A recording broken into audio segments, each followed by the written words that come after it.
Welcome everybody. Welcome to another episode of On the Mic with Michael Flicks. As always, very happy to be back. Happy New Year, everybody out there. I appreciate y'all rocking with y'all in 2020. Gonna go hard in 2021 and keep going up, I promise. Man, this dude, I've wanted on the show for a long time. Hopefully this inspires some of the other football players to come holler at me. I got the 2011 Silver Pigskin winner, former captain of the Cal football team, former NFL pro, my family, Stefan McClure. What's good, fam? Flicks. I appreciate you, man. it. What you been up to, bro? Shoot, just trying to stay vid free. I heard that. Gotta watch out for the vid. Uh-huh. But really just grinding. Just finished my master's in December. Yeah, coaching at SMU. So out there in Dallas, Texas. But yeah, just chilling, been grinding. We had a good year. COVID made it a little different, with meetings and stuff like that. So this was probably one of the most challenging football seasons I've been a part of for players, coaching, all alike, just anybody involved. So yeah, just trying to maintain that. Had a good break though. Been home for a little bit. Good Christmas with the family. New Year's chilling. So What you do for New Year's? really just posted up. So I mean, ain't much to go on. Ain't much going on. But even in a normal year, it's like I'll be on the East Coast. New Year, celebrate that one. I haven't made it to midnight in a minute. I feel that. You know me, I've been sleepy all my life. I hardly ever make it to midnight. Midnight, I kiss my girl, and I'm out shortly after that. But no, that's what I was going to say about COVID. There's a few people out there still trying to party. I'll be looking on the gram, I'll be seeing mad people gathered. Actually, it was a party here in San Diego, like the stage collapsed, like 30 people fell, like 3 people got hurt. Yeah, that should let people know to stay in the house, man. Ain't nothing safe out there. I mean, right in now. Texas though, stuff is still open.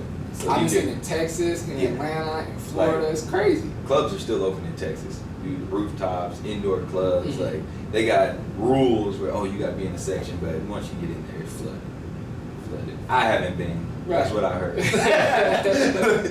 I've been playing it safe. Yeah, I've been extra safe. You gotta play it safe, man. It's been a few times. It's been a few times I've wanted to go out and do things, and because all 2020 really with COVID and everything, I've still been moving around. Like a few open runs. I was at the Switch program, so I've been moving around but playing it safe. And so I feel like I'm doing it right, but just like stuff starts hitting closer to home, and you're like, nah, let me. Be extra safe, Well, and I mean, when I was at work, when I was at coaching and stuff, we were getting tested 3 times a week. So we were really trying to be in our bubble, and our guys did great. I mean, we had not that many people catch it at the school till like the end, till we gave them time off. So. Right. But then like afterwards, I was like, as soon as the season over, I'm about to be just, I can do whatever. I'm gonna be at Bottle, Citizen, all these places in Dallas that are clubs and rooftops. And then it got down to it, and I was like, I ain't really trying to go because I'm about to go home, see my family. I'm not trying to be, and then I got this break. I'm not trying to be, 10 days quarantine, isolated, or like put my family at risk. So then it just turned into, just same protocol. I'm gonna just be at the crib. Same. Bro. I had to. Different. I mean, a lot of people know I got a new baby, so I had to play it extra safe. And then I said, like I said, it close to home, so I had to pump the brakes even more. But let's get into it, man. I want to go through your whole, not even just your football journey, your whole athletic journey, everything you've been up to from beginning all the way up to now, your plans for the future, everything, man. Yeah. So where did your, not like I said, not just your football journey, where did your athletic journey begin?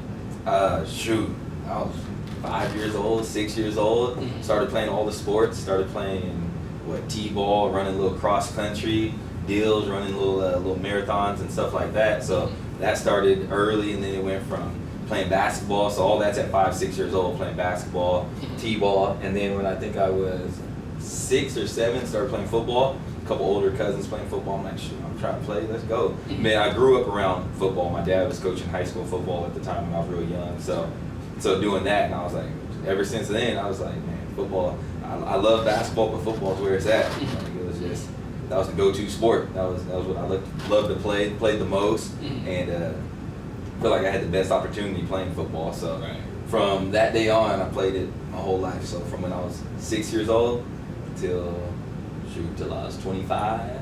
That's dope. Yeah, 26. So that's dope. That's dope. And it's Vista, California, right? Yeah. All everything in Vista, right? Yep. You said, when was the first? How old were you your first year of tackle football? First year of tackle, I was 6, 7. Okay. I was in second grade. Yeah, first year tackle football. That's dope. Yeah. That's dope. Like I said, I was in Vista.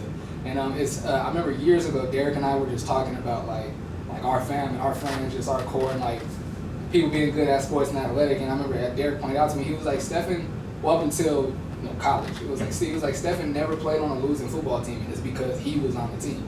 He was always a really good player. He's like his team was always good because he was on the team. Yeah. Not everybody can say that. Some people like they was good, but they couldn't. The team was trash, so they couldn't overcome the team. But you was somebody that always carried your team, right? I mean, when growing up, yeah, we were playing Pop Warner and stuff like that. I've always had good teams, but yeah, didn't have a losing season until I got to college. So sophomore year of college. Even my freshman year, we were 75 or whatever, something like that. Or 75. So even then we were winning. But yeah, it's losing sucks. Hate it to this day. I was playing basketball yesterday, a little New Year's Day, like a couple of our friends, some family friends, some friends of ours have a half court in their backyard. There were 15 people there yesterday. We did a little tournament, a little draft. Yeah, still had to win. Still had to win. That's real. I miss the competitiveness about this. It was a bunch of us. It was me, you, I think Derek was there, your sister, your girlfriend at the time, Jesse. It was a bunch of us. And I remember first we started playing 21, and we on the 10 for hoop. You like, we're playing tips. I'm like, bro, you don't want to get done. So if you want to play tips, go ahead. But to get to your like you being competitive and having to win, I don't remember if it was your girlfriend at the time or your sister time, but I remember somebody shot it and it came off the rim and you dunked it on your girl or on your sister. And I was thinking like, dang, bro, take it easy. He like, nah, gotta win. Gotta win. Gotta win. That's all. That's it. At the end of the day, gotta win. If we're keeping score, trying to win, and that's one thing for sure. Just being competitive. I'm the same way, and for me, it came from my uncle who was like this all-world track star. My dad who played football at a national, at one of the best high schools in the country. So that's where my competitive nature comes from. Where does yours come from? Shoot, probably from my mom. She's actually competitive too. And I mean, you know, my mom and time, we'd be playing. I used to hate losing so bad when I was younger. We'd play like Old Maid. You know, my mom said we always playing card games, go fish, whatever. If I thought I was gonna get caught with the Old Maid or like lose or go fish, if I thought I was gonna get caught with it, I'm putting it under my leg. Game ends, I'm like, shoot, I don't have it. I didn't lose. So we sure card this deck is short. Yeah, man. I said, who shuffled? It wasn't me. We'd get up, we'd be playing like on the couch or something, get up, in the couch cushion, the card. So it's just, that competitiveness just comes from my mom. And then too, just growing up, the more you play and just the more competitive you are, just being a fierce competitor, it just becomes who you are and just kind of just, I'm going to compete in everything. Exactly. Your mom was a standout athlete as well. She was McDonald's All-American, correct? Yeah, in basketball, Quite good. Oh, yeah. And your dad was an All-American as well, right? In track, yeah. Right. Yeah. So you go from doing, playing all the Little League sports in Vista to then going to Vista High School. By the time your senior year, you were like, that was your city. You were like Mr. So just kind of talk about because you played varsity as a sophomore, right? Mm-hmm. Yep. So just kind of talk about your high school career a little bit. Yeah, so in high school, same thing. Played a lot of sports. Played basketball, ran track, and played football my freshman and sophomore year in high school. And then just did track and football after that from like my junior year on. And was that just to focus on football, or you just kind of didn't like those other sports anymore? No, so I like track. Like track was I like jumping. I wasn't a sprinter, but I do long jump, triple jump, and those things like that. So I enjoyed those, and it's all one-on-one competition. Like it's a team, but at the end of the day, it's like, can you win your one-on-one matchup? So I like that type of stuff. Could you win your event? And then for basketball, I played my freshman and sophomore year, and then what was it? My junior year, I hurt my knee at the end of the football season. So then I was like, I'm not gonna play basketball, and just did track. And then my senior year, basketball season came around, and I still had one more football game in early January during basketball season. Then was getting ready for college, so I was just like, I'm not gonna play basketball. So I just didn't play. But no, go ahead. I'm glad I asked that, because I just assumed other athletes who can play everything, but they have their one go-to. Everything kind of fell away so you could focus on football. I didn't know that it was all those circumstances why you didn't play. Yeah, no, it was, and they would overlap. So I mean, they just overlapped a little bit as far as practice, playoff football, and then when basketball season started, they kind of just overlapped, and then it was just one of those things. Do I really want to do that? Because my sophomore summer, I was at the school all day long. We'd get to work out in the morning, right? You could work out from anywhere from 8 or 9 a.m. till about 11, right? You had to get your workout in. So I'd go there 9:30, get my football workout in, and then basketball practice either started at 11:30. So then I'd go to basketball practice from 11 to 11:30 to 1 o'clock, however long that was, and then football would start in the afternoon. Mm-hmm. So it'd be like I was there doing that Mm-hmm. the entire time, Mm-hmm. and it would just be like I was like, man, I really want to do another summer of that, and it was just like so did it all that summer, played. It was fun. I mean, you're young, you're running around doing everything, but then the circumstances that next year, Mm-hmm. I was just like, yeah, I'm gonna just focus on football and track. To rewind a little bit, I remember when you were in Pop Warner. Pop Warner. I think either 7th or 8th grade. You got hurt, right, and had to take a couple years off. No. So I just in 8th grade, going into the freshman year, I did play 1 year of flag football. So I played for like my middle school, and then I played for the city as well. And that was just to give my body just a rest before just going into high school. Gotcha. So, yeah. Okay, see, me knowing you for so long, I was thinking like, nah, he got hurt. That's why he took it. Okay. No, it was just sense. just to And be then, fresh going into high school. Right, and then so to get back to high school, when did you like I said, you played varsity as a sophomore and got playing time. I remember you caught a touchdown in the playoff game. Yep. When did you become like the guy? Because you're not the guy as a sophomore. You get in, you get reps. Obviously, you're a good player if you're a sophomore on varsity. But when did you like become the guy? And this is your team, and everybody's the focus is on you.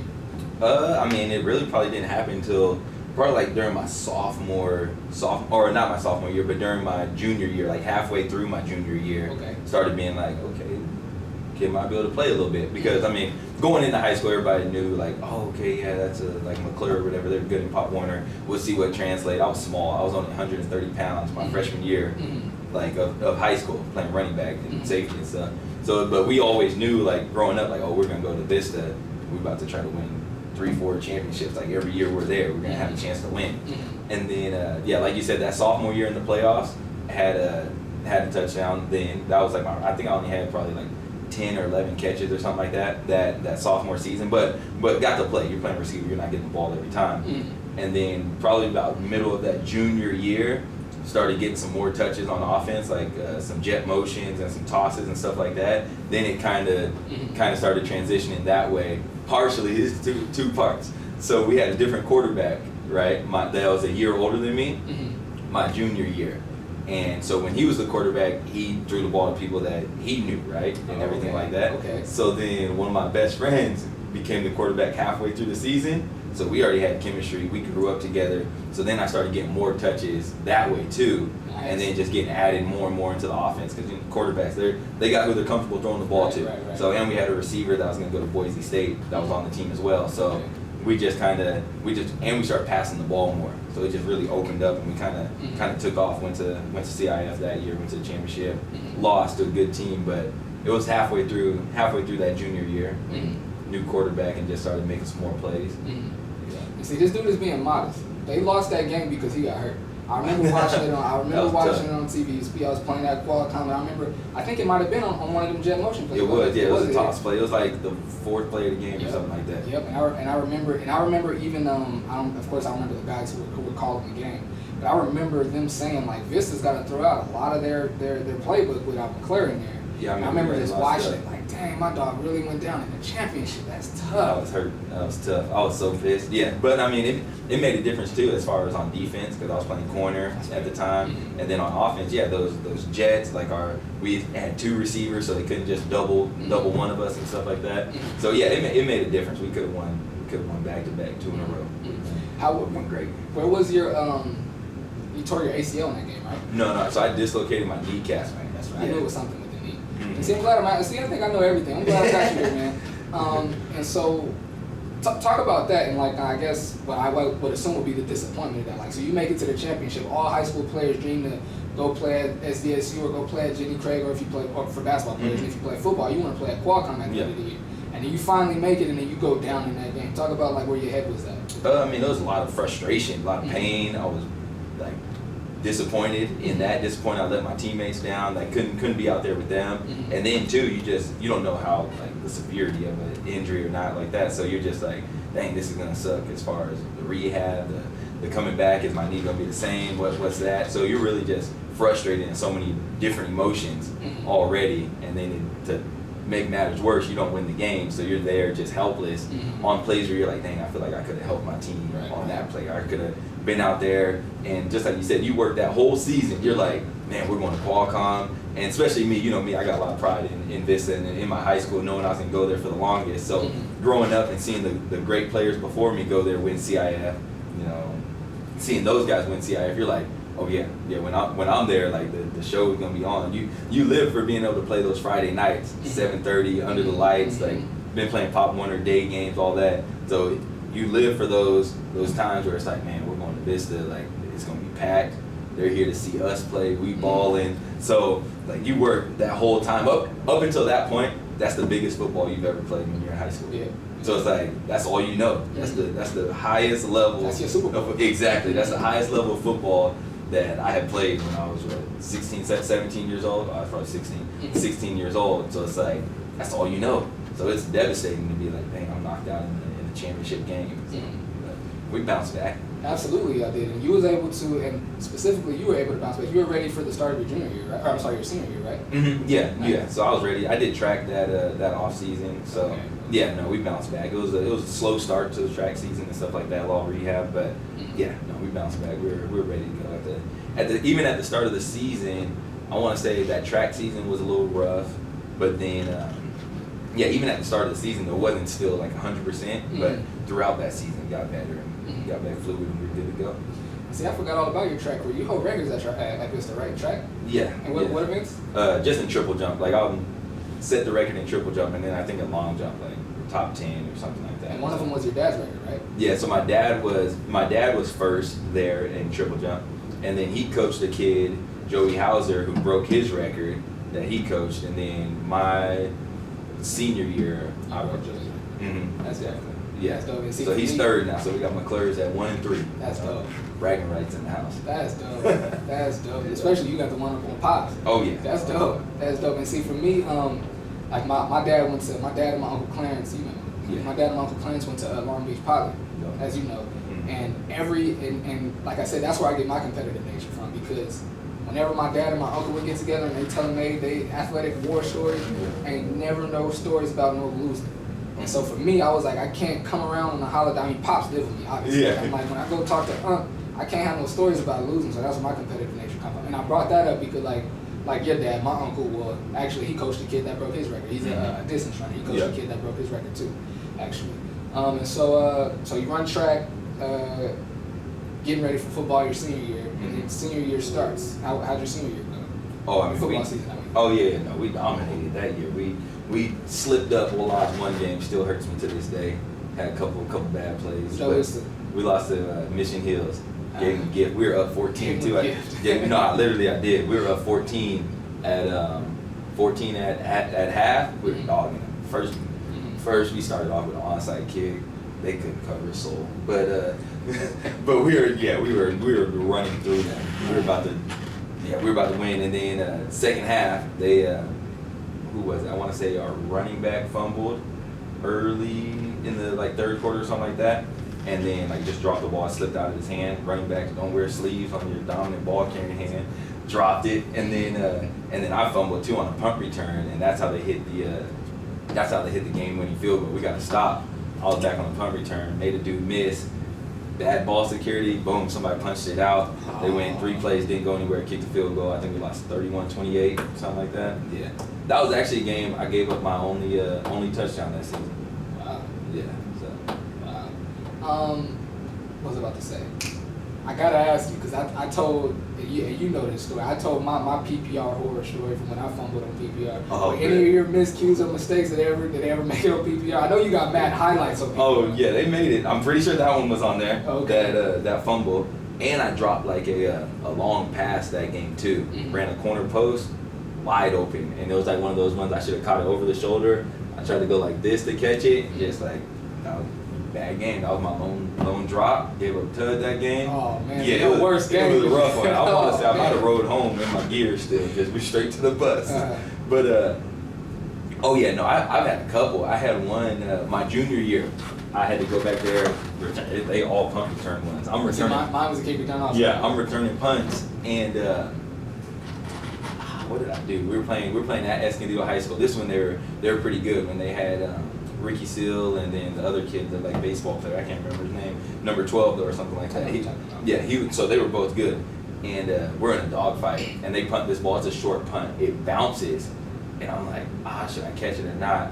And I literally, like, it's like right here by me, and I literally try to go grab it, and as I try to go grab it, get hit, they get the ball. One-handed? Yeah, like it was like in the air, like it had bounced, and then it was just like a tip. So I'm just like, I'll just grab it right here, and then boom, grabbed it, got hit, they got the ball back. I'm like, that's tough. You said that was on PPR? Yeah, that one was on PPR. That was a tough one. But I mean, a dude like, obviously it hurt, but I mean, like a dude like you, Silver Pigskin winner, you got mad highlights up there, bro. I literally had two. I had one, I got one out the backfield, like a little 7-yard run. I made a dude miss. It was made a miss real quick, cool little play, but all other than that, just the fumble. Just the fumble. And then so your senior year, as a matter of fact, your senior year, me and my brother and your brother-in-law Jesse, we were there. I think when you guys played Oceanside. Yep, yeah. That was dope. I actually took a really dope picture of you that day, and it looks like a newspaper photo. Matter of fact, it looks like a newspaper photo. It's dope. I'm gonna send it to you. I've sent it to you before, but I'm gonna send it to you again. Yep.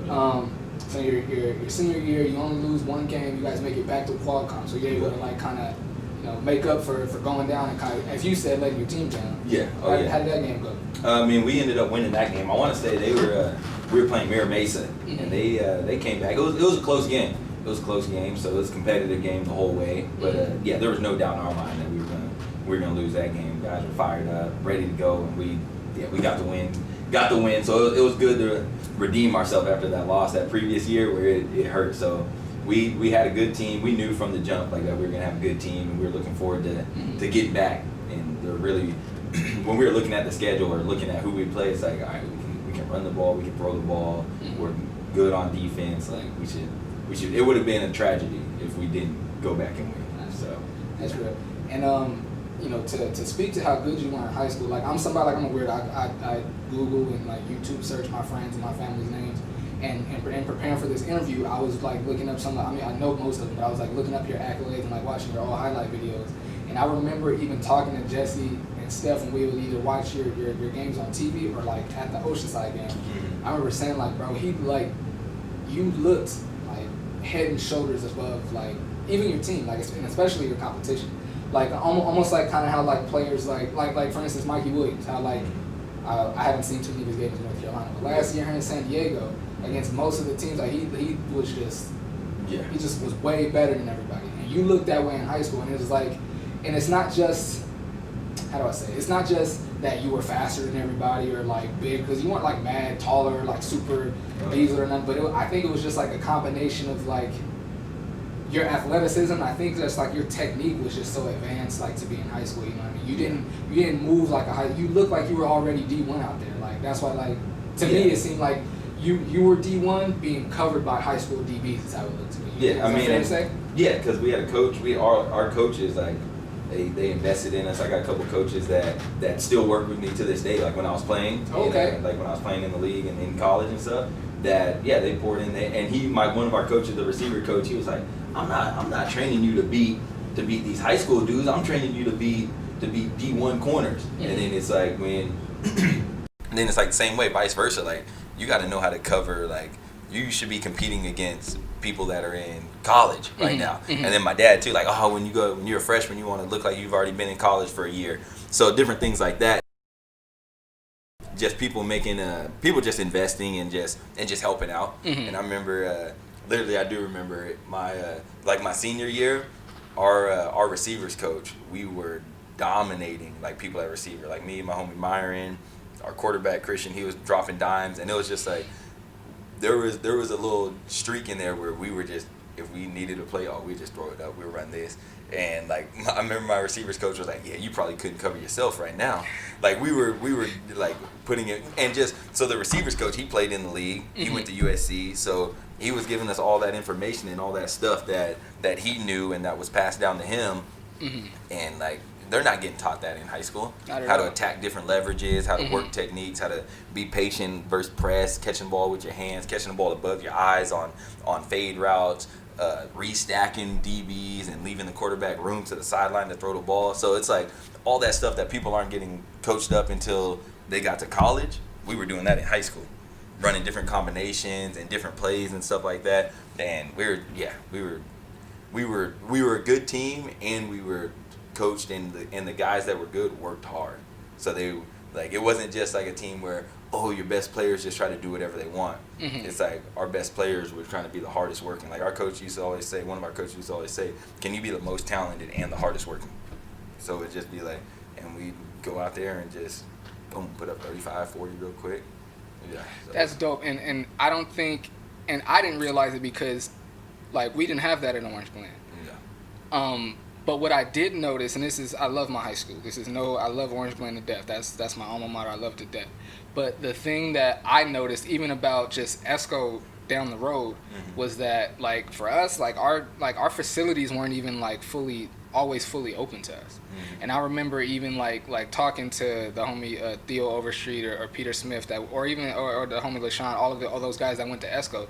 They would talk about, just showing up to the school on a day when school's not open and going and getting some work in and going and hit the weights. And for us, we didn't have that. Yeah. Like, our coach would he would do like little things, you know what I'm saying? But it was pretty much like find a way to get it in, guys. What you mean find a way, bro? Yeah, like everything's here. You know what I'm saying? And it makes a huge difference. Even so much that I remember, and you graduated, I believe, 2 years after Derek did. So 09 and you graduated 2011, right? Yeah, so 2 years. And I remember the summer, I don't know when it was, but it was before his junior year. He got invited to a combine, like a nationwide combine in Anaheim. I said it before, but shout out little bro. He was number 23rd in the state at defensive back. He got invited to a nationwide combine, and he's just like similar to, like, just like your coaches, former D1s, former pros, and out there coaching everybody up. And he played DB, but I knew you played receiver. And of course, I'm not knowing the type of coaching you get, and I'm thinking everybody's high school coaches is like mine. You know what I'm saying? So, and I remember going like specifically like, oh, you know what, little bro plays wide receiver. Let me go over here and ear hustle as much as I can, so I could tell him like, hey, when I was at the combine, they were saying do this and do that. And I remember like I showed you something. He was like, oh yeah, bro, I learned that like my freshman year. I'm like, what? I'm like, what about this? And he was like, yeah, bro, yeah, we've been doing that. I was like, dang. And see, that was kind of like when I realized like, it's levels to everything. It's not just like we got the superior talent, or we got the superior athletes and we're gonna win. There's a lot that goes into making a team great, or into like being advanced. Because like you said, y'all played against some good teams. Like Oceanside is always good, but that year with the talent y'all had and the coaching y'all was getting, it was just different that year. Yeah, you know exactly. Everything's all relative to the coaching you're getting, and then the listening. Because I wouldn't be where I am today, or who the player I was in high school, if it wasn't for the coaching and like the extra work, and coaches being able to sacrifice and invest the time to be able to, oh yeah, we're gonna go get this extra work and we're gonna go do X, Y, and Z. And a lot of it too is like being fortunate. Like I went to high school with one of my friends who his dad was the receivers coach, the one that played in the league. So off days we can go get some work in at the park by his house, or we go to the high school. We worked out in the mornings, like doing different workouts than what we would do on the team, and it would just like, it literally made it way better. I was stronger than I was the year before. A lot of single leg stuff. I was getting different movement skills, getting trained, and still being able to be like at the high school and do those workouts. So we'd go do a lot of single leg stuff, some balance stuff, some like explosive type stuff in the morning, and then you still get your big lifts in with whether it's like hang clean, power clean, squats, bench, like stuff like that. So really just got a lot stronger and was able to put it to use. Yeah, exactly. Yeah, able to put it to use, and we, like I said, we had a good team and everybody working at the. There's a lot of, like, being a coach now, you can see there's a lot of sacrifice and there's a lot of time that you have to put in to get your team, to get all 22 players like on, offense and defense to know what they're doing. It's not, you can't just coach one person. You got to coach everybody, and you got to coach in different ways where everybody can understand it. Everybody's not just an audio learner. Some people need to walk through it. Some people, need pictures and diagrams. So it's just, you got to be able to coach all those different people, and then it doesn't hurt if you have players that can cover up some of that stuff too. Like being on your team, that guys that are good that can make plays, help you out. Yeah. Oh, that's dope. See, I like the way you said that. And then so your senior year, you guys win CIF. You beat up Mira Mesa at Qualcomm, which was super dope. Man, I was lit. Lit at home. I wish I could have been in the stadium, but I was lit at home watching that on TV. Oh, yeah, As a matter of fact, to even backtrack a little bit, I remember your sophomore year, you guys played, if I'm not mistaken, of course the game was a Friday night, but I think they replayed the game the next afternoon Which one? That playoff game? The playoff game where you caught the touchdown your sophomore year. Yeah. If I'm not mistaken, they replayed it because I didn't get to go to the game and I didn't get to watch it Friday night. But I just happened to be flipping the channels and I'm on KUSI and they said like, oh, we're gonna be replaying the Vista game. I was like, oh, dope, I'm gonna get to see it. And I remember we were outside actually playing catch with the football. Remember, I just happened to like look at my watch. It was like, oh, it's 3, and we ran inside and watched your game. So you know what I'm saying. And actually, no, we'll get to that later. And so you guys win the championship. Was that the last game of the season that year? Your senior year? Yeah, that was the last one. And since we had that loss earlier to Mission Hills, we didn't get to go to state because we would have went to state, had a chance to go to state. Yeah, but yeah, since we lost that game, we didn't get to go.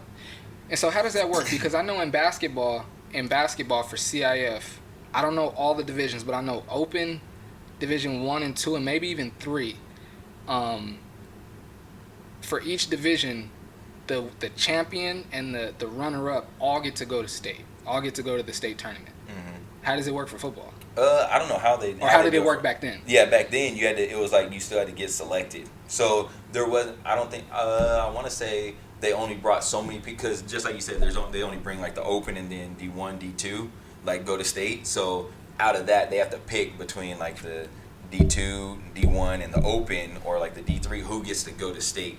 And then sometimes, like, so you have the San Diego section, then you got, like, the section up by Temecula, like Vista. I think Vista Marietta got to go that year or something like that. So you look at, they go by the different sections of who gets to go. So it's just like a committee that gets to go. That gets to vote on it. So, if there's an off button on that AC, can you turn it off for me?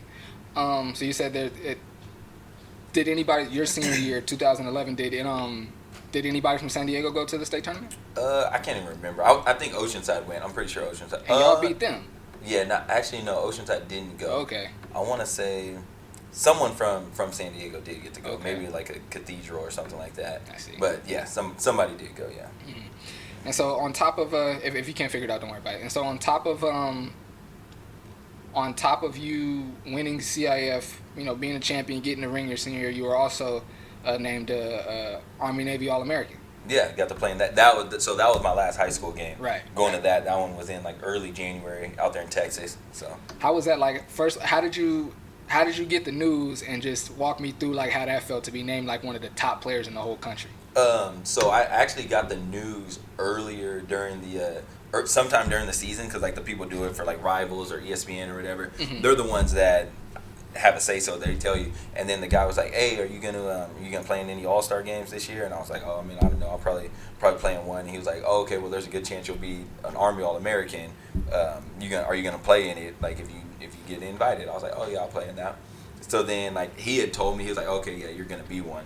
And then you do like a ceremony at your school. We did it. I want to say we did it during our bye week before the playoffs started. They come to the school, they set a little deal up, and then give you like you hold a jersey up and stuff like that. So it was pretty cool little deal there. Did that. You find out you're in that, and then when you get to that game, it's really like your first taste of college because everybody there is the best player on their team. Everybody's good. Everybody's 4-star, 5-star recruit. Everyone's going Power 5 school at every single position. So there's no slide. So one-on-ones, you really got to bring it. Like, and it was a grind actually. We had double day practices because you got a little bit of time you got 4 days of practice before you go play in that game. So, but yeah, no, it was fun. You get to compete, you get to see what other people are about, and then it's like you're building relationships too with guys that you're gonna play against down the road, like guys going to SC, where they're going to Oregon, different places like that. So, and everybody's a name there, but some names that we would know there because you had OBJ at yours, right? Yeah, he played in the same game as you. Yeah, so Odell was there. You had DeAnthony Thomas was there. Teddy Bridgewater was there. Who else was there? There's a few people. Colt Maierla, he's a tight end on like the Bills or something like that now. Or not him, but Jack Nicklaus's grandson or something like that was there. He's the one that's in the league still right now. But yeah, no, there's some guys there for sure. That's dope, man. Yeah, that's dope. And I remember like just. Of course, I was not an All-American. I'm talking about me being able to go to the dunk contest, the McDonald's All-American dunk contest. The 06 All-American game was here, and I was telling Tito, I think I was telling Tito when he was here, we got to go to the dunk contest, and I'm like, it's Kevin Durant and Greg Oden, Chase Budinger, and all these guys. And so, like, for me to be there and just, because these are names, they weren't pros yet, so it wasn't like, oh, it's KD. But it's like you've been hearing these names for a couple of years now, and then to finally see these 7-foot dudes, it's like, dang, this is crazy. And then so for you to be like peers with these guys and out there practicing with them, that's got to be super duper dope.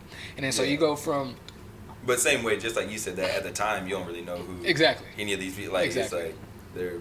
One of my coaches used to say, "Hey, you don't have to. You don't guard the person's reputation. You gotta make them have to guard you." But at that time too, nobody really knew who anybody was. That's true. You know, they hype up some people that are already committed to some schools, but yeah, they don't. No one knows who is. Everyone's out there like, shoot, he's good. Where he's from, he's good. He's here for a reason. So. Yeah. And to when we talked about this, I wanted to make sure I highlighted it because it stood out to me so crazy when I spoke to you about it. That's how different and how focused you've always been. Because I remember when you came back and you were talking to me and Steph. I don't know if Derek was there, but you were talking to me and Steph about it. And you were talking about, you was like, man, these dudes is walking around like they in the NFL and they doing this. And you was like, for me, I'm like, this is college practice for me. I'm out here getting my reps. I'm out here getting better. And I remember after you left, I remember me and Steph just looking at each other like, this dude is different, man. Because I know, like, even now, like, being a photographer now and being at some of these all-star games and some of these things where it's all these top flight players, there's maybe a couple guys that are in there and they're like, yo, this is an opportunity to get better. Like, not everybody is looking at it like that. Yeah. You know what I'm saying? Some guys is like, yo, I mean, and it's an all-star game, so and you're a teenager, so it's easy to get caught up in that feeling like the big man because that's why they chose you. Yeah. You know what I'm saying? So you should feel like a big man, but to have the wherewithal and the focus to be like, yo, they selected me. I'm trying to stand out here too. Yeah. I don't want to just be here. Like, I'm trying to get better while I'm here. Well, yeah, it was that, and I mean, everyone that goes to All-Star game doesn't get to start. True. I was trying to start. I feel it. I was trying to play the most. I'm trying to make plays. There's college coaches that might go watch. They got access to the film because they film all the practices and stuff. So it's like you can get better still. You can get better and you can get a better opportunity or a different opportunity if there's a school you want to go to. But at the end of the day, it was still like, yeah, I'm trying to start. Like, this is just it's another opportunity, but it's another step towards the ultimate goal of like making it to the NFL. And it's like, all right, it starts today. How are you going to stack up amongst your peers when it's the best of the best together? How are you going to stack up? Like, I mean, you look at Kobe in the All-Star games. All right, this is the best of the best. All right, well, I'm still giving you buckets. Y'all gonna know. Yeah, exactly. Y'all gonna know. Okay, this is the best of the best. Well, I'm still the best. Like with everybody there. So that's the same mindset of at that game. It's like, all right, well, this is somebody, and it's like you can. They're ranking people there the entire time. Like, oh, who's gonna be ranked this in California? Who's gonna be ranked that? So it's really just you're out there, and it's just like I said, the opportunity to compete. And then try to be the starter and try to make plays. So. And you were able to start, right? Yeah. And you definitely made a play. I remember when you got that bad. I mean, like I said, we always watched you on TV, but I remember like that game was like, I was about to front. I had a pretty good I was confident that you'd start and that you'd make plays, but you can't. It's like I know Stephen go get an interception. Like you can't predict that. When you got that pick, man, I was like, you know what I'm saying? And then it wasn't surprising, but like when your boy is like. It's like if you know your boy is like super nice if you know your boy got a super wet jump shot. When he hit one from half court, you still gonna be like, yo, that was crazy. It's like you don't you know he's good, but you don't you know what I'm saying? Mm-hmm. You know what I mean. Yeah. And so you win CIF, and then you get selected to be a McDonald's All-American. Oh, I'm sorry. So you do that, and then you were also won the Silver Pigskin. Mm-hmm. Which one came first, the All-American or the Silver Pigskin? I want to say that's a good question. I think the All-American happened first because I want to say actually no. Wait, which one was it? Because the Silver Pigskin comes first because that's like late December because the season's over like right after Thanksgiving. So yeah, the Pigskin is late December. So the Silver Pigskin happened first.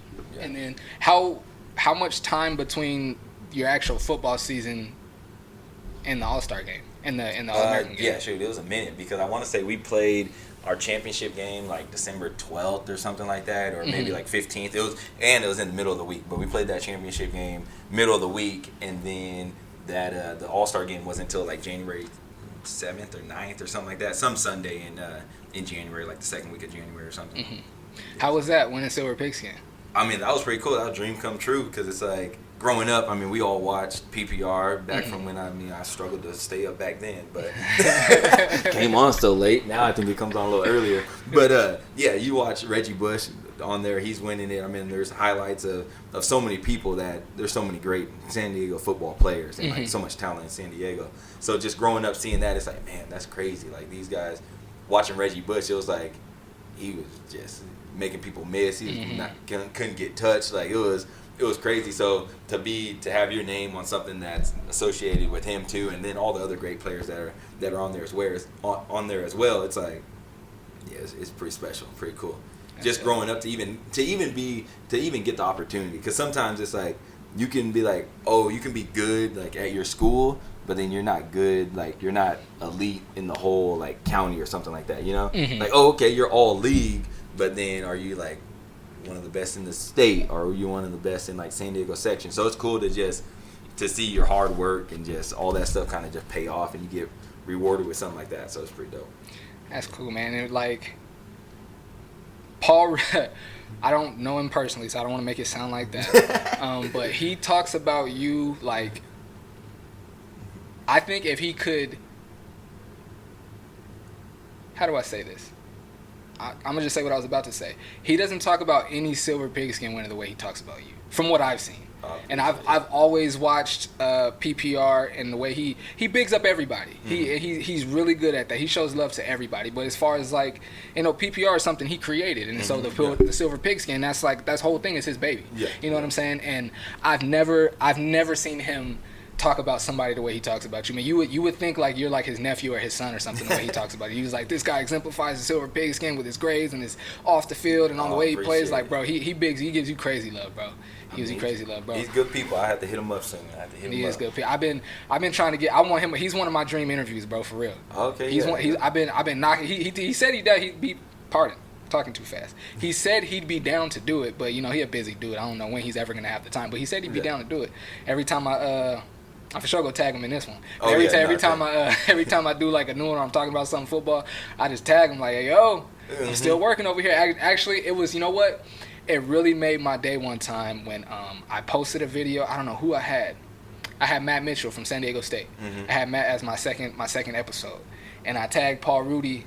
And I just hoping he would see it, and then he like commented and sent me a DM, and I was like, that like made my day. Yeah. You know what I'm saying? Yeah. And for me to be like somebody who played high school football here in San Diego, who had a couple plays on PPR, even though one was embarrassing, to then like fast forward to now I'm a photographer and I work for PPR and I work at KUSI and I actually like got to meet him and like work for him and like help him out with stuff. Yeah. It's really dope. He's one of my dream interviews. Him, it's San Diego people.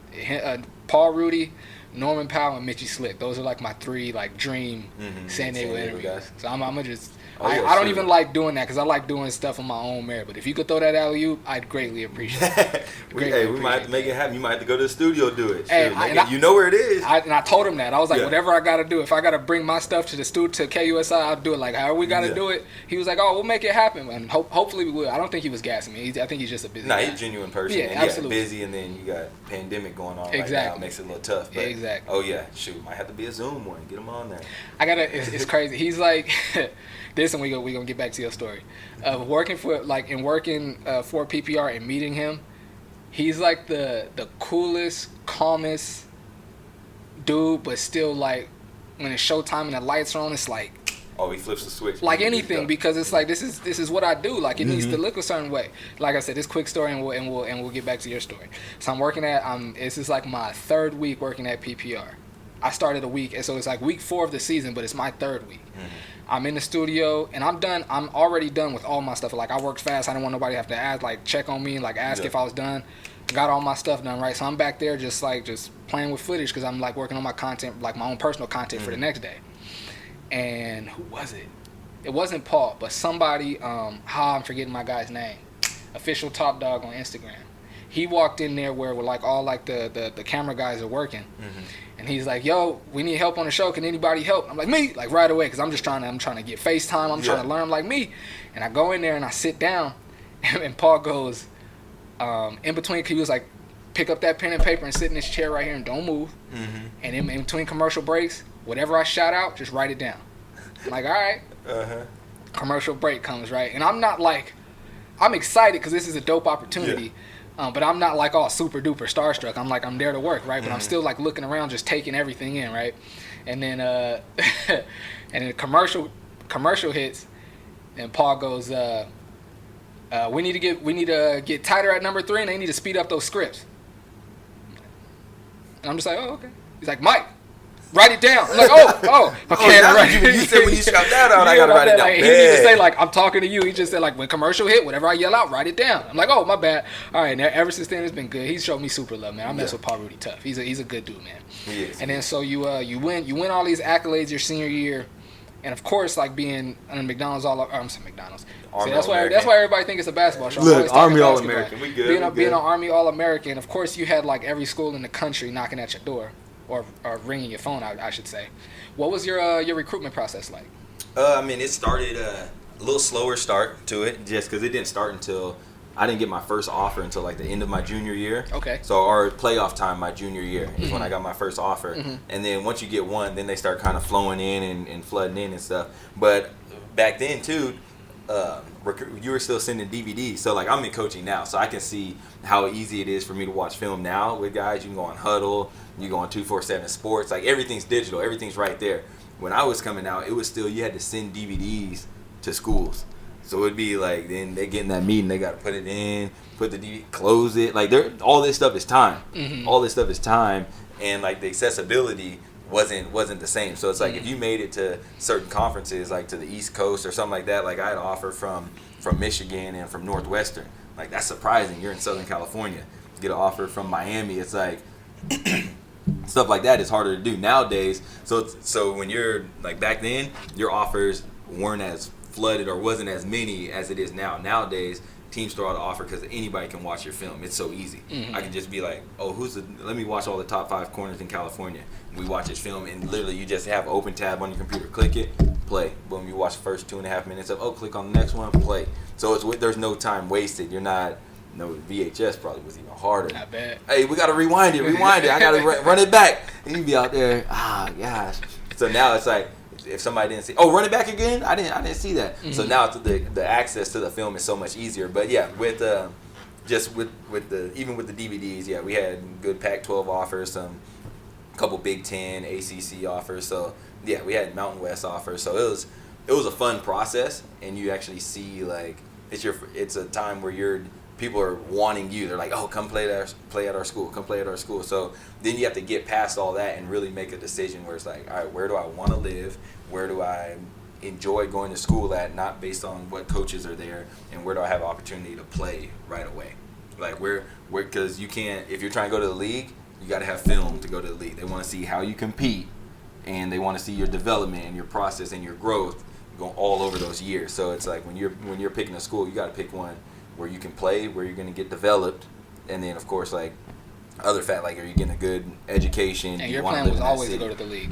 Yeah, that was from the jump. Yeah, that was the goal. I don't know if you could really call it a plan, but it's like that was the dream. Yeah, and that was the goal at the end of the day. Yeah.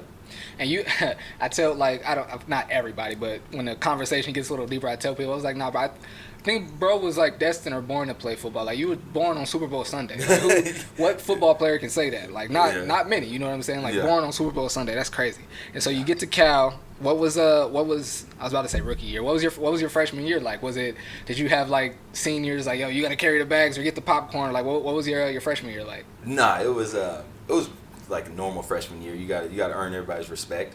Where you're starting at the bottom. So, and that's what it is. Every single year they bring in this top recruit, top this, top that, 5-star, number 1 rated player in this position, all that stuff. But at the end of the day, it's like, all right, well that was all good in high school. What have you done in college? So every single day, it's the same thing. Just like the Army game, it's like you got to bring it every single week. You got to compete. You got to work hard. You got to earn respect. You got to make plays in practice, and you got to earn your peers' respect and earn the coach's trust, so they put you out there. So it was fun though. It was college was everything what I thought it'd be. You're out there. It's good players. You're competing at the highest level that you know. Once again, you got to elevate your game, take it to another level. There's more studying involved. Everyone's bigger, faster, stronger, and it's you got to make decisions for what you want to do. Do you want to go to sleep tonight? Do you want to do your paper? Do you want to go to this party? Or do you want to focus on ball? So it's just, you're growing up. You're developing. You got to get some different experiences yourself. So it was great though. My freshman year, I enjoyed it. Got to start like 3 games. Played a lot in all the other games. Started on all special teams. Rotated in at corner. So it was fun. That's dope. I know you've always been incredibly focused. Like, not even just like in the way you train, but just overall, you've always been a really focused guy. But with college being a new world, and now, like, I mean, you were the man. You probably at Vista, you can get any girl you want. But now, like, you're in college, and it's grown women now, and it's like, you know what I'm saying. And the parties are different. It's like, was it a challenge for you to stay focused then, or was it always like, nah, I got this tunnel vision and I know what I'm going for? I mean, it was always, I got this tunnel vision. I'm going for X, Y, and Z. It's like, all right, I'm trying to finish my school, get my schooling done. I'm trying to go to the league. Like, it's like, it was like business. So I mean, and all that stuff. And I even told like, looking back at it now, it's like, yeah, I probably could have had more fun in college. I have a lot of fun now, so I'm enjoying life now, and I've got to play in the league, like go through college. So in college, it was real like business. Like I wasn't drinking. I was locked in, focused. Like it was more so like, this is another step in the process to like where I'm trying to get, instead of, oh yeah, I made it in college. I'm chilling. I'm turning up. I'm doing this and that. It was like, nah, I'm going to work. I'm going to work. So, and then that's what I try to tell people now. Like after college, like, football, you can only play football for a small window of time in your life. Like, you can party. I'm 26 and I can still go to clubs. Right. I didn't need to be going when I was 18, 19. Like, I didn't need to go to a game, go to a club, and now I can't recover till like Wednesday or Thursday. So it's kind of just, for me, it was like, all right, well, I'm going to lock in, because alcohol's still gonna be there afterwards. Women gonna be there. Clubs gonna be there. Except now, pandemic. Right. I ain't see the pandemic coming.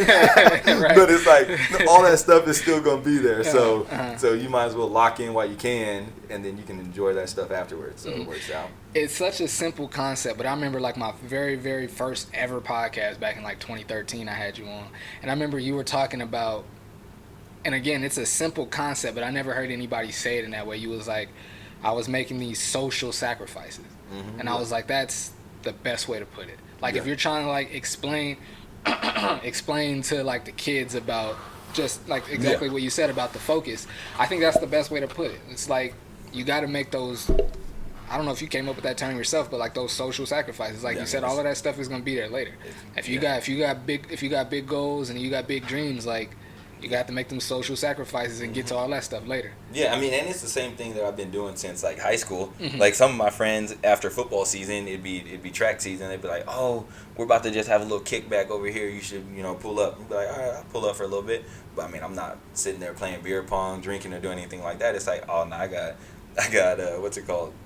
It's like, nah, I got this track meet tomorrow. I remember one of my friends was like, so do I. I was like, bruh, first of all, you get out there and you throw the shot. And you don't really care if you throw the shot or not. Like, you're going to show up, you're going to throw the shot, it's all good. Me, it's like, I'm trying to... Get in the record book or something. Yeah, I'm trying to get in the record book. I'm trying to win. Like it's that simple. Like, I'm going to this meet. It was probably an invitational on like a Saturday. And it's like, I'm going to this meet to try to get like top 3, to try to go win, sophomore or not, because I probably was a sophomore because I just got my license, and it's like, yeah, no, I'm going there to try to win. Like, there's not many sophomores that win at these invitationals and stuff like that. So it's just, yeah, you're going just like, it's a hobby. I'm out here really trying to win, and like, there's people, and then too, then the older you get, it's like, well, there's people that they will be excited if they beat me. Like, so it's like, I'm out here, I'm still trying to, like, I'm legit trying to go win. Like, I remember that too in the track. I want to say it was like my junior year or something. This kid was, he like PR'd, so he had jumped, he had a personal record. He had jumped further than like he had jumped before or anything like that, right? And it was actually pretty far. And then he had went before me, and like he was like juiced after he like jumped, and he won. And like he didn't win, but he was like, he won. His PR. Yeah, his PR. And then like I got out there and went and jumped and like beat his, and it was just like yeah, can't win today. Can't win. And that probably wasn't a PR for you, huh? No, it was. Oh, okay, It was. I was about to say. No, like we both PR'd. Okay. So it was like one of those things where it's just like, especially for track and triple, you look at everybody's numbers in track. So it's like you're going to Mount Carmel Invitational. I don't know if that's still a big one, but when I was in high school, that was a big one, right? Or Arcadia. Those two are big. But when you're going to it, they do the seeding. So like you find out what heat you're in, all that stuff. And if you're in like heat 1, like the fastest people are going to be in 4 or 5. Or sometimes like for jumps, they just do like, here's the number 1 seed all the way down. And this is, you put your best mark to get in there, right? So every week you don't have to jump your best, but it's like, if you were at the Rancho Bernardo invite and you triple jump like a 45, and then the next week you only triple jump like 44, your mark to go to the Mount Carmel invite is going to be 45. So everyone knows their mark, and it's like when they're training, it's like, all right, I got to beat these marks to try to go win. So it's like competitive, and you're trying to do stuff like that. You're seeing people's mark, their coaches, they're coaching them up. All right, you got to do X, Y, and Z so you can win this week, and that used to be like the funnest part. One of my best track stories is because my dad and Coach Hardy, like who was the jumps coach, but they both like coached me in jumps, and it was like at the prelims we jumped. There was this kid from Escondido High School. I can't remember his name right now, but he was a good jumper, right? We both jumped, and so my dad and his coach like actually knew each other. I'm not sure if they competed against each other in high school, but they knew each other from high school. Yeah, they know each other from high school or from like college, but from jumping, from like the same track world. Okay. And I remember he said something about like, man, I coached my guy up to go 47 feet or something like that. We get him coached up to go 47 feet. And you get Stefan to go 48. Like, and it was just like funny because that's how like competitive is. And when you're doing the drills, it's like, all right, we got to get more out of your second phase. Like for people that know triple jump, it's like you have your first jump, and then the second little hop, it's like the hop phase before you go into the pit. It's like, all right, we got to work drills to get that second phase bigger. So it's like my dad and I, we had our drills that we would do to like elongate each phase and stuff like that and different things. And then it's like that coach had his drills that he was doing with his athlete, and it's like when you come there, both people got better, and it was just like that was when competing was just at its funnest. Like you'd go down there, especially if you're the number 1 seed or like because it goes worst to best like in the jumping order. So then you get to see what somebody jumps before you, and like okay, bet, and it's like just that competition and that competing. Like that's what I really loved about track. Like it was one-on-one competition. And then when you get to like CIF and stuff like that, it's like, all right, you gotta compete. Like you gotta come out here. So that was probably one of the cool. Like my junior year of winning CIF in triple jump is pretty cool too. I don't think I ever knew that. Maybe forgot, but I'm not sure if I ever knew that. Yeah. And then so to get back to your college, your college playing days. So you say you were able to start 2 to 3 games. You say your my freshman year I started 3 games. And then played in a lot of other ones. Yeah. And then when was it that you got hurt? Was it your freshman year or sophomore year? Yeah, it was my freshman year. Man, okay. Day after Thanksgiving, playing at Arizona State, running down on kickoff. Tried to get off that rep too. Tragic. Oh man, I was because we were about to go 2 minutes. It was about to be 2-minute drill on offense. It was right before halftime, and I was on kickoff, and I was like, went to the coach. Hey, can so and so go on kickoff because we're about to run 2 minutes. I don't want to be gassed. They're gonna take some shots. No, we need our guys out there. Let's go. Ran out there, boom, torn ACL.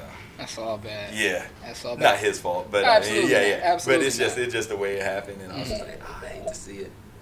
Did that with an injury like that, and it's like your freshman year in college, did it worry you at all? Were you concerned about like maybe your spot on the team or like how well you'd recover? Or were you just kind of that laser focus kick back in? It was like I'm gonna get back to where I was. I mean, at first it's like, dang, this is gonna be tough. Like I hadn't had like a major surgery, and you hear ACL, it's like, dang, well now I gotta have ACL surgery. I don't know too many people who, like, I didn't know a lot of people that coming back from ACL at the time, or like how that surgery was gonna go. I knew the rehab was gonna be a grind. So at first you're like, dang, this is gonna be brutal. Especially what happened to mine was like, it's called like a terrible triad or something like that, because I did ACL, MCL, and lateral meniscus, and had like a microfracture in there where the bones like hit together. So it's like, yeah. So it's like, it sucks. It's like some stuff in there, and it's just, you hear that, it's like, dang, this is gonna be a grind. So you don't know how you're gonna bounce back, what the rehab process is gonna be. It's slow. So, but yeah, just had to, every time you get hurt, you're gonna have like there's gonna be a moment where you're like disappointed and just like devastated and stuff like that. And then for the competitors, it's like, all right, how am I gonna overcome this? How am I gonna get better? How am I gonna bounce back so I'm better than I was before? Mm-hmm. So, and when did you make it back to when did you make it back to the field? Yeah, so I redshirted that next year just because it happened so late in the season. So then my sophomore year, I redshirted and just had that whole year to rehab and stuff because it took a couple surgeries to get right. So yeah, just had that whole year to rehab and bounce back, but was feeling good coming back off of that though. Like that following year when I came back, it was actually feeling good. I felt like I was a little faster, like straight line wise and stuff. So it was good. Yeah. Nice. And then so by your, like I said, by your senior year, you're a captain of the team, one of the best players on the team, like really putting up numbers, really doing work. How was it? Walk me through the process of like putting your name in the draft. Is this some big like complicated thing, or you just decide I'm gonna put my name in the draft and you just do it? I mean, well, for me, I was already done with like my eligibility in college, so it's just like, yeah, you just agents reach out to you and be like, hey, you want a I'll represent you, yada yada yada. And then some of the scouts too, the NFL scouts, they'll come to like the pro days, but they'll come there your junior year and just kind of like ask you questions. You do like a Wonderlic test. They'll get height and weight on you and stuff like that. So that little process kind of starts early, and then you really just, you don't know how it's gonna be. Well, of course, like the guys that are gonna get drafted first round, they know they're getting drafted first round if you're up for the Heisman and stuff like that. But for undrafted guys, yeah, it's just you got to grind and be like, hey, I'm gonna try to make it. To make it, yeah.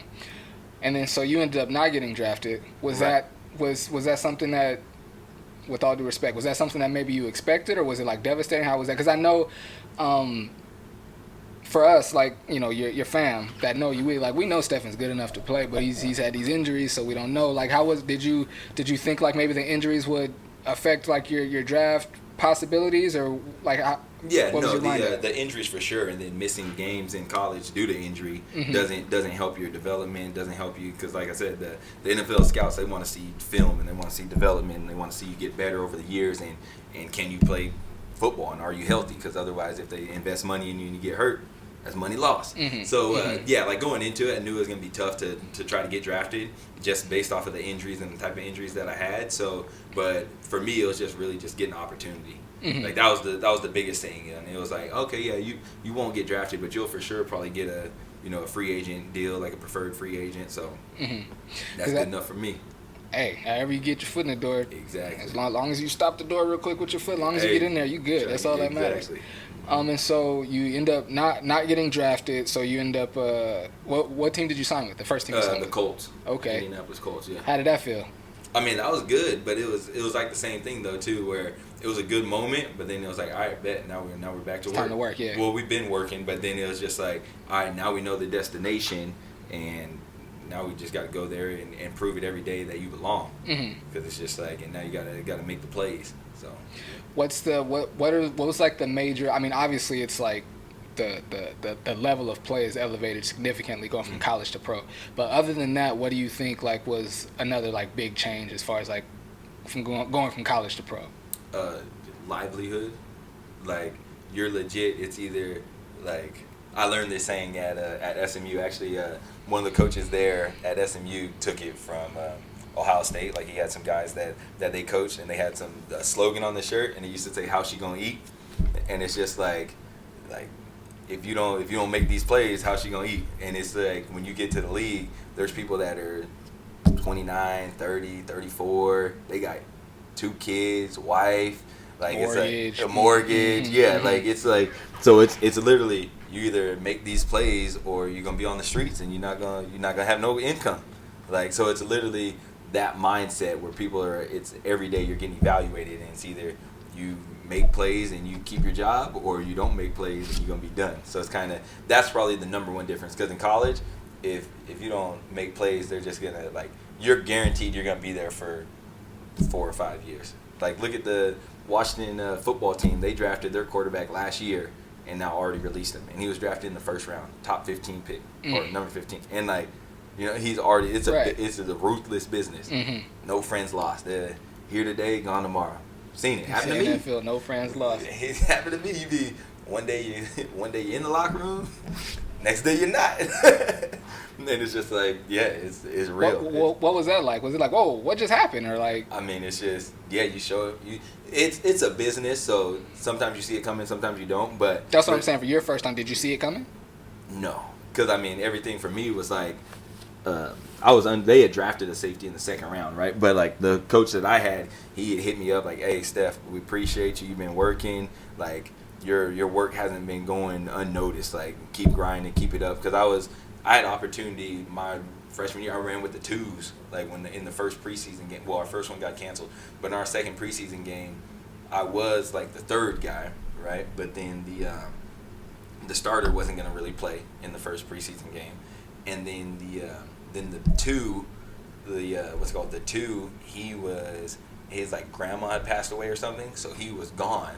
So then next thing you know, it was like I was in there literally the second drive of the game in preseason, and it was just like that tempo hit a little different. Tyrod Taylor was out there at quarterback. That thing was, boy was trying to spin it. I remember that tight end ran at me. That boy trying to catch it. I said, oh gosh, it's real out here. All right, like just like the tempo. And I remember being out there. I'm like, oh, I got to tackle Reggie. I got to try to get a tackle on Reggie. He old and everything, but still. Did you get one? Nah.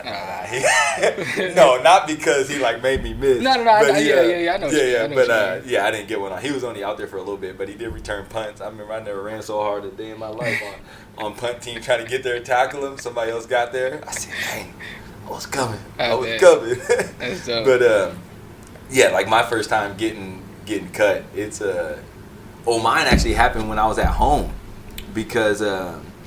So I was in Indy, but then I came home for Tyne and Jesse's wedding. So I came home, and then then they called me when I was at home. But when it's like cut day, they just call you on the phone and be like, hey, can you come in, bring your iPad in, yada, yada, yada. We're going to put you on, we're going to release you and this and that. So it's a little different. But mine was a surprise to me because everything leading up to it was like, oh, yeah, we like you. They rooked me. Because I had pulled my hamstring like a couple, I want to say a week before or something like that. Pulled my hamstring, and then they got me to. I played in that final preseason game, right? I just played like the first quarter or something like that. I had a couple stats, but played in that, and then they're like, "All right, you good? You healthy? All right, you're out or whatever, right?" So I was out. But leading up before that, it was all they were telling my agent, telling me, "Yeah, no, we like Steph. Like, we just got to make sure he's healthy. We like him." So then when I was getting ready to leave, this is where like it's the business side of it, and you got to understand the business. Because in college, it's like if you could play, you play. You know what I mean? You're not worried about getting cut. So like my hamstring was good enough for me to go out there and play in that preseason game where it's like, okay, I can still make plays. Like I can't go top end speed, but I'm gonna be in the right spot. I can still get people down. Like I made a couple tackles in that game, so it's like you're good. But in the league, it's more so you only go out there when you're 100%. And I remember Mike Adams, I call him Pops. He was talking about, hey, if you're good. I remember he told me one time. He said, if you're good enough to practice, you're good enough to get cut.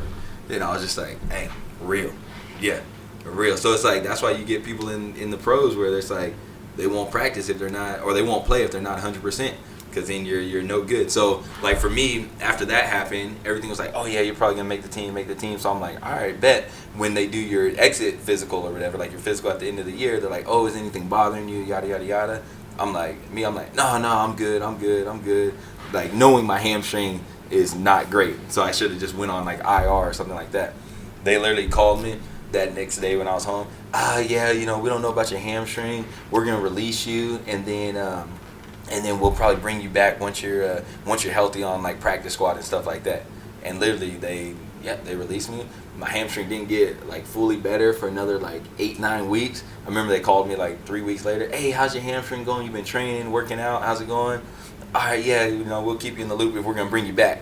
And then literally it was like, oh yeah, not till like 8-9 weeks, 10 weeks that they brought me back. And they're like, but it was really just hamstring. But if I was smart, I would have got like an injury settlement or IR, but it's just all the business about it, all the numbers. So it's like if you don't know that stuff, you don't know till you know, and then you got So it's a crazy business, literally. So after you get cut by Indy, by the Colts. What was your next move? Like what? I mean, I just was keep training and yeah, I was at home training, but then like I said, they called me week 10 and we're like, oh, we want to sign you to the practice squad as long as you're healthy. So then I went back out there, finished the season with them on the practice squad. So then that was in 2016. So then 2017, I go back out there for like OTAs, for organized team activity, and then that's when I got cut again. They got new GM. I remember that. Yeah, new GM, and I want to say, was the coaches new?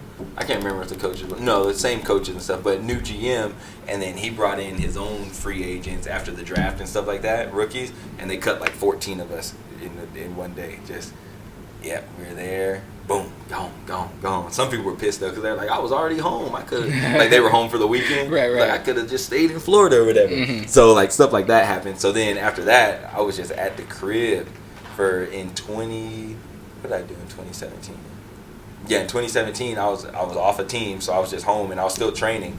Got a job at CarMax, and I was like, I mean, got to work a little bit, do something. So then I was working there and just training and working out, and then like August came around, so I wasn't on a team from the end of April until August. So I was just training on my own, just like working out with my coaches here and stuff. And then August came, the Washington football team called me and was like, hey, we want to bring you in for a workout. We're bringing in you, like 3 other DBs and stuff like that for a workout. We're trying to sign 2 of you guys. I think they brought 6 of us. We were trying to sign 2 of you guys. Went out there for the workout. Yeah, so then Washington called in August, and then they're like, all right, yeah, we're going to sign you and another kid. Literally, I was there for, I think I had 2 practices, then we were playing in that first preseason game, and just stayed healthy that whole training camp and everything like that. Felt faster, more comfortable, and then made the 53. So made it on that team and was on the active roster that year. Got to play I think 9 games there or something like that. Friendly fire got me. Yeah, tweaked my knee, and so I tweaked my knee, sprained my MCL, and then like in practice. Yeah. No, okay. No, during the game. Okay. Yeah. So it was during the game. We're playing the Niners. We're playing the 49ers. And then tweaked my knee, but then so I sprained my MCL, but then still playing, I pulled my hamstring versus the Eagles running down on punt. Got me. Man. Yeah, so that was tough. And so then I got released by them, and then just went on where was that? Then I was on the Lions for a couple weeks. Then I was on where'd I go? Then I was on the Raiders for like the last 2 weeks of the season, and then signed back to the Lions the next year. So it was just a little all over the place. It's crazy. You can just be moving around everywhere. So in your whole time, how long did you play in the NFL? Like putting it all together? Yeah, 3 years. Nice. Yeah. Okay. So like in that 3rd year, I got released in September from the Lions. So like the 3rd game in. Okay. And then so what was coming to the realization that your playing days were probably going to be over pretty soon? What was that like? Did you was that hard for you or like? Yeah, I mean it's tough. You got to make that. You got to make a decision where it's like, all right, am I gonna keep chasing this and like training, and then the unpredictability of, am I gonna stay healthy? Is the opportunity gonna come? How's it work? How's it gonna happen or whatever? So for me, it was more so. I was still training and trying and still getting a couple workouts in that year that I got released in September. So it was just training and working out for that, and then trying to find out where the next move is going to be. I had some workouts, but they didn't stick. Like the workouts didn't stick. So it's like, all right, am I going to keep chasing this? And then I got an opportunity to coach at SMU and to get my master's paid for. Like it kind of just smooth transition where it was like, all right, I could have still kept playing, kept chasing it, or it's like, all right, I can take this step to the next journey. So then I was like, all right, I think I'm gonna take this next step. It's a great opportunity to be a graduate assistant, get my master paid for, live in Dallas, work with a great coaching staff. So it's like, all right, I'm gonna take that. It's something more guaranteed. Yeah. What? So are you finished up your master's? So you're not gonna be attending school there, but are you gonna continue coaching there? Yeah. So yeah, I'll still be coaching there. Nice. And everything like that. So yeah. And I'm assuming you're a DB coach. No. So I work with the outside linebackers and nickels. I did not know that. Yeah. I did see. Just be assuming niggas know. I said, okay, I'm glad. See. What's been like kind of the highlight of your coaching career so far? I mean, we won 10 games my first year there, so that was it. But really, it's just like different moments throughout the game. So the grind that you got to put in to make plays and do things like that. So just seeing guys that have worked hard during the week, and you've been trying to coach up a technique. Hey, it's gonna happen like this. It's gonna happen like this. And then when it plays out like that in the game, and they make the play, it's like there it is. Like, and then you're just building that trust, that chemistry with them. Like, look, this is why we work so hard in practice. This is why we grind, because then it shows up in the game.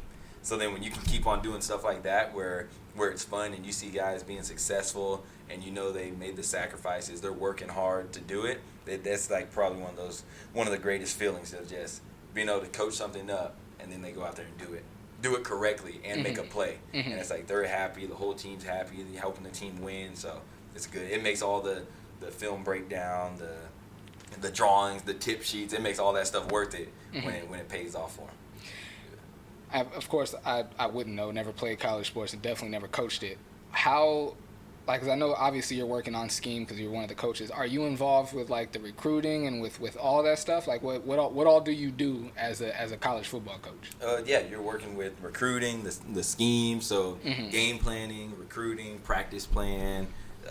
You're all hands on deck. Everyone really helps with recruiting, because it's like, the better you recruit, the better your team's going to be.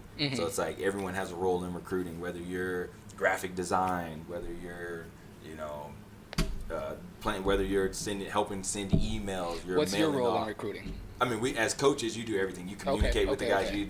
The ones that you can text, everything. They got the rules. The ones you can text, you text. If you're talking on Twitter, but just communicating with them, building that relationship, and showing them showing them the plan to develop them, to get them better, and then trying to get them on campus, encouraging them to come on campus, seeing how their high school game went, seeing how, if they're playing basketball, we got some guys playing basketball, talking about that, different stats and stuff like that. So really just communicating with the athletes. Yeah. And so, I mean, obviously I could tell just like by the way you talk about how much like that you're loving it. Is that the goal now to stay to continue coaching football? Do you want to move up and or transfer and coach somewhere else, or like go down coach at your high school? Like what's the plan now? No, the plan is to keep coaching in college, D1. I don't want to coach in the NFL. Like I said, it's all just, that's like a business more so. In college, you can actually help guys grow and become better and develop. You're taking like someone who's 17 years old, helping them become like a young man who's going to be a husband, a father one day. So you can actually pour into them. In the pros, it's either, look, I'm going to make suggestions, but at the end of the day, you got to get out there and cover them. Right. So, you do what works best for you. I'm going to make this suggestion. You should do it like this with the technique. But if you can't do that technique, you get beat, then look, you got to make your plays. They pay you all this money. You got to guard that guy. So, no, that's why I like college. It's more relationship-based, and you can actually help people. That's dope. I wish more people could see like people that have loved ones that play sports at a high level or that are highly competitive. I wish they could get an opportunity to see them in their element, because you've always been like super chill, super cool. Like you never get too high or low about anything. You always been the same Stefan since I met you when you were like 6.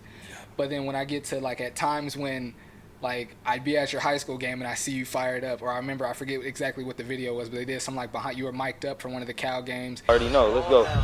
Let's go. Let's go, Five. I need it. Let's go. Let's go. Hey, y'all know what time it is. Let's go out there and get it, hey? Let's get this money. Let's go. All the hard work. Let's go. Bears on the go. Go. Hey, it's a mindset, and it starts game 1 right now. Let's go out there and get it, all right?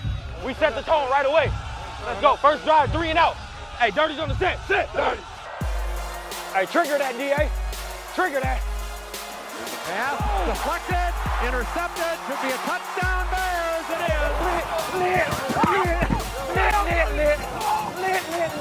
And just seeing you as a captain and like in a different element, it was really dope to see you like not be super calm and like to see you in a different element. You know what I'm saying? Have you had any moments where you've had a player that's kind of of course you have, but just talk to me about like how you're able to get a player that's like kind of like riding that wave of emotions in the game, and how you're kind of able to like level them out to kind of be like more how you were, I guess. Yeah, I mean it's more, and that's one of the big things too. You don't get too high, don't get too low as far as like when you're playing the game, because there's going to be adversity, there's going to be ups and downs, but really just trying to get them to stay even keeled, and just talking to them like, hey, just trust the technique. Where did we and when guys get too high or too low, it's usually because they made a bad play, like they made a mistake. So then when you're trying to correct the mistake, it's like, hey, what'd you see out there? Okay, well, you saw it like that. Well, where are you supposed to put your eyes? Where your eyes need to be? Okay, he beat you on a double move because you're looking in the backfield. Keep your eyes on your guy, and then break when he breaks and look through him. Like whatever you have to, whatever the technique is that you're coaching them on. But when you have a foundation, and then you're able to just talk about going back to the technique, alignment, job, eyes. Like where do you need to put those things? So then they don't get too low, and they don't make busts, and they don't mess plays up. And then when they're making good plays, it's just you want them to play fired up and like with emotion and playing passionate. So that part's good, but you want it to be controlled. Like, and we all know there's some guys that get out there, they get so emotional or they get so caught up in a one-on-one battle that they're not doing their job. So it's just being able to teach guys, hey, we still got a job to do. Hey, you need to make sure you get there. And like all things, every player is a little different. Like your boom to bust ratio, you got to be more boom than bust, and then then it's a different conversation. If you're more bust than boom, it's like, hey, look, you just gonna be right here by me. You don't want to listen. Hey, so and so go in, and then we'll get it fixed that way during the week. But everything's all relative. But just trying to get the guys to stay even keeled. But it's fun. You get fired up as a coach out there, still trying to like, hey, I wish I'd go out there and play a little bit more. Still, I get you right. I was about to say that next. What's the most? Because I know like my Uncle Clarence talks about that. Like I said, he was like this all-world track star. Now he coaches at Long Beach Poly and at Cerritos College, and I hear him talking about sometimes like coaching players. He's a good coach, like he's good with the youth, and he's somebody that because he's like, he's very similar to you, super cool, super chill all the time, and he doesn't get how do I say? Even though he was extremely talented and he was a standout and he was always one of the best, he doesn't like expect everybody to be like him and to be perfect with it. So he never really had a challenge in that area. From what I see, he never really had a challenge in that area. What's been like your biggest challenge being being a Division I football coach? Just you got to relate to the kids. You got to connect with them. You got to earn their trust. And otherwise, if you don't earn their trust, then they're not gonna listen to you. They don't care how much you know until they know how much you care. So it's like if you don't build that relationship with them, then it's just like, all right, you'll get some that are like personally driven and stuff like that. And one of the hardest things is as a coach to not do is you can't coach them how you learn. You have to coach them how they learn. So it's like, and just like how you said, everyone's not going to be just like you. Everyone's not going to be able to just take a play off the board and be like, okay, bet, that's what I got to go do.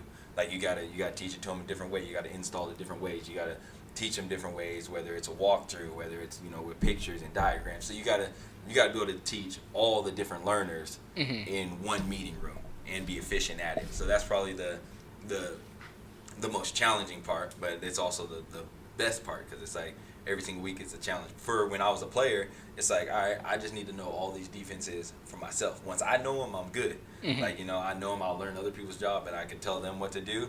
So, but when you're coaching, it's like, you got to get all these defenses taught to 6 different guys that all learn different. So that's where the challenge is, but it makes it fun. And that's why when you're putting in all that work right there, and then they go out there and they do it right, or you put in a new blitz or a new stunt and they do it right, you're like, that's why coaches get fired up and they like to see it. And you see coaches running on the field, chest bumping with guys, because it's like the players put in this much time to get it because they just need to learn it for themselves. The coaches got to put in this much time because they gotta prepare, they gotta have different answers and stuff like that. So that's what makes it real rewarding and fun.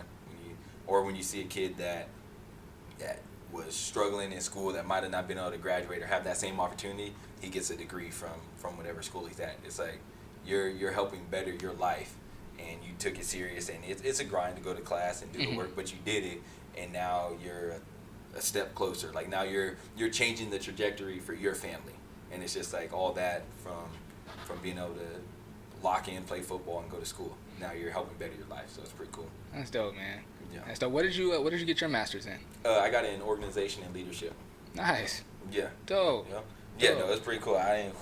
That first paper I had to write. That's perfect for a coach. Yeah. No, I didn't mean to cut you off. Go ahead. No, that first paper I had to write when I got back in school, I was like, bro, I done forgot how do I start this right here? Are you the only coach on your staff that played in the league? No. We have I want to say we have 4 on there. Nice. So we got. Okay. Yeah, we got a good amount. Dope. Yep.